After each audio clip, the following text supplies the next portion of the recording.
आजपासून हिंदूंचा शक्ती उत्सव शारदीय नवरात्राची देशभरात सुरुवात. घरोघरी घटस्थापना आणि देवीची आराधना. नवरात्रीपासून देशात जीएसटी बचत उत्सव. व्यापारी उद्योजक युवांना होणार फायदा. सोमवारपासून जीएसटीचे नवे दर लागू होणार. टीव्ही, फ्रीज, गाड्या, घर, बाईक, पर्यटन स्वस्त होणार. जीवनावश्यक वस्तूही होणार स्वस्त. पंतप्रधान मोदींच्या निर्णयामुळे देशवासियांना दिलासा. लघु, सूक्ष्म आणि कुटीर उद्योगांना होणार फायदा. मेड इन इंडिया वस्तूची खरेदी करा.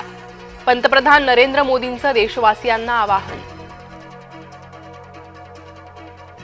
पंतप्रधान मोदींचा क्रांतिकारी निर्णय. देशाच्या अर्थव्यवस्थेला चालना मिळेल. मुख्यमंत्री फडणवीसांकडून मोदींचं कौतुक. सोलापुरात पडळकरांविरोधात शरद पवार गट आक्रमक. जोरदार घोषणाबाजी करत प्रतिमेला मारले जोडे. जरांगेंच्या मागे शरद पवार. एकनाथ शिंदेंचा हात. नवनाथ वाघमारे यांचा घणाघाती आरोप.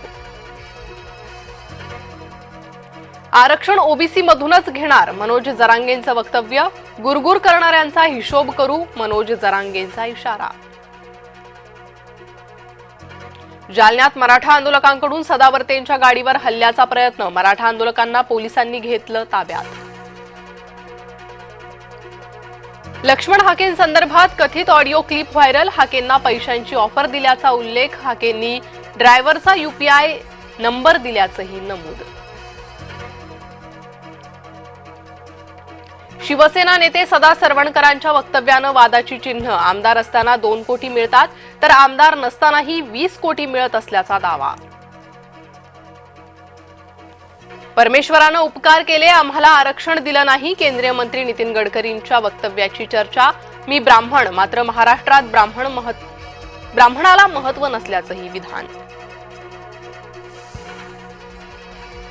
कांदा उत्पादक शेतकऱ्यांना अतिवृष्टीचा फटका. सरकार शेतकऱ्यांच्या जखमेवर मीठ चोळतंय. खासदार अमोल कोल्हेंचा राज्य सरकारवर निशाणा.